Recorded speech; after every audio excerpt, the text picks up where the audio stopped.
कर्ण अहंकारी भी बहुत था, उसे अपने पराक्रम पर बड़ा घमंड था और बार बार दुर्योधन को प्रसन्न करने के लिए वह कहा करता था कि वह एक क्षण में ही अर्जुन को मार गिराएगा। इसके लिए भगवान परशुराम द्वारा सिखाए हुए अपने अस्त्र कौशल की दुहाई देता था।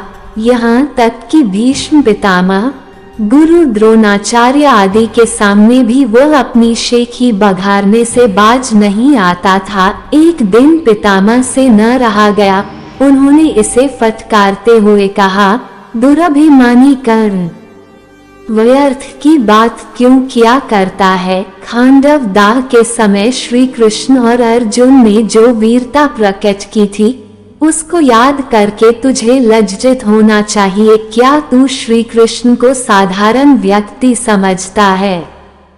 वे अपने चक्र से तेरी उस अमोघ शक्ति को खंड खंड कर देंगे। व्यर्थ दंभ करना एक सच्चे वीर का गुण नहीं है।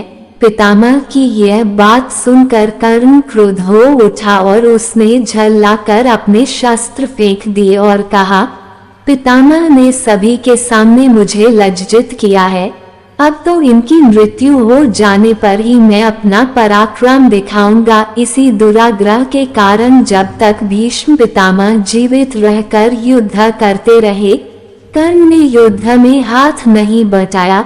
जब उसने सुन लिया कि वे धराशायी हो चुके हैं, उस क्षण प्रसन्न होकर वह दुर्योधन के पक्ष में आकर शत्रु से युद्ध करने लगा। गुरु द्रोण के पश्चात कौरव सेना का तीसरा सेनापति वही था। इस वृतांत से यही स्पष्ट होता है कि वह अत्यधिक क्रोधी स्वभाव का था। सदा अहंकार में उसकी बुद्धि डूबी रहती थी और इस कारण बुद्धिमानों की बातें भी बुरी लगती थी। इसके विपरीत अर्जुन धीर बुद्धि और विनयशील था।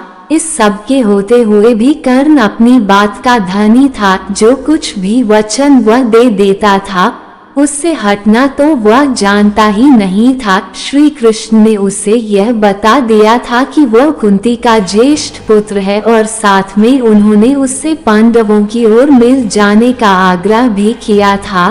लेकिन सब कुछ सुनकर भी उसने दुर्योधन के साथ विश्वासघात करना उचित नहीं समझा।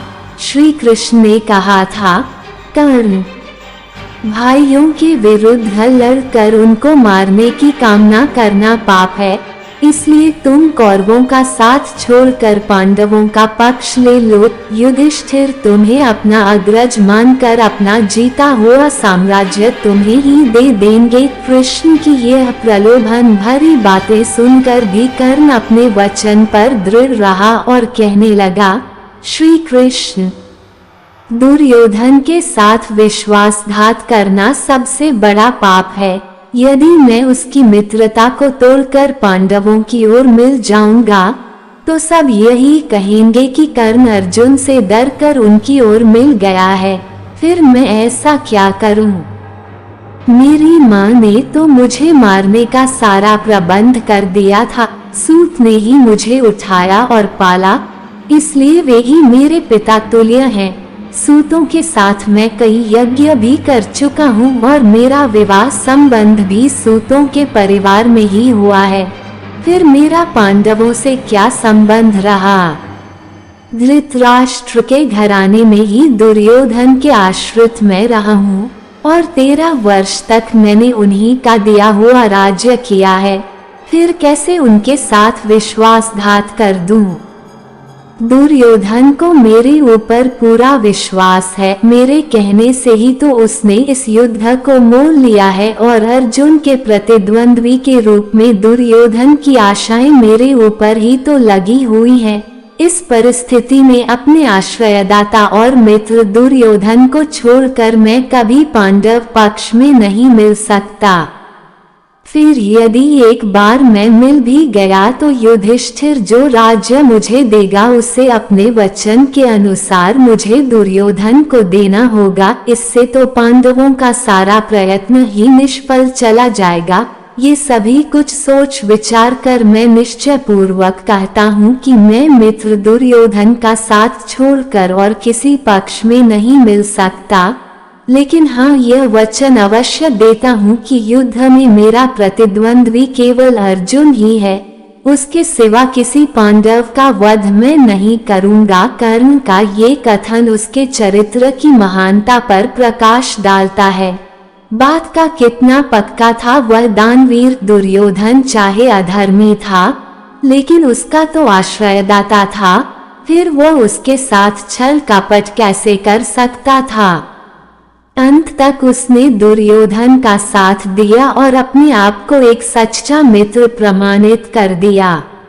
कर्तव्य के प्रति कर्ण पूरी तरह कठोर था। वह युधिष्ठिर तथा अर्जुन की तरह सहृदय नहीं था कि पांडवों के विषय में ये ज्ञात होते ही कि ये उसके भाई हैं, युद्ध करना बंद कर दे। एक बार मन में दृढ़ संकल्प करके उसको पूरी तरह निभाना ही उसके जीवन का उद्देश्य था।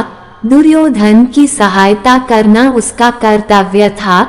इससे पांडवों के प्रति जागृत हुआ भ्रातृत्व भाव भी उसे विचलित न कर सका और फिर भी अर्जुन के प्रति कठोर और ईर्ष्यापूर्ण दृष्टि उसकी बनी ही रही, यहाँ तक कि स्वयं माता कुंती ने जाकर कर्ण को अपनी ओर मिलाने की इच्छा प्रकट की थी, लेकिन उस समय भी वह वीर अपने पथ से विचलित नहीं हुआ। यह उसके चरित्र की श्रेष्ठता ही थी। फिर एक बार कृष्ण को वचन देकर अर्जुन के सिवा अन्य किसी पांडव की ओर उसने शस्त्र नहीं उठाया। अर्जुन से ही युद्ध करते हुए वह वीर गति को प्राप्त हुआ था। महाभारत युद्ध में भी उसकी वीरता देखकर स्वयं श्री कृष्ण उसकी प्रशंसा करने लगे थे। कितनी ही बार वह अर्जुन के रथ को पीछे हटा देता था। जब तक वह सेनापति रहा, अर्जुन बार बार उसके प्रहारों से विचलित हो उठता था। उसकी समझ में नहीं आता था कि वह कैसे इस परम योद्धा को परास्त करे।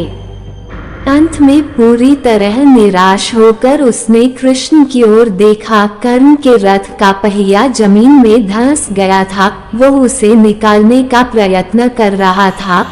उसी समय कृष्ण के इशारा करने पर अर्जुन ने अन्याय का आश्रय लेकर उसका वध किया, नहीं तो उस वीर को मारना बहुत कठिन था। फिर यदि उसके हाथ में इंद्र की वह अमोघ शक्ति होती तो फिर उसको कोई भी पराजित नहीं कर सकता था और यह निश्चय था कि वह अर्जुन का वध करके विजय का शंख फूंक देता।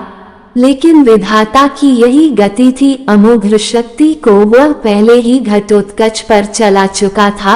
अब उसके पास विशेष अस्त्र कोई नहीं था। फिर भी बड़ी कठिनाई से अर्जुन उसे मार पाया था।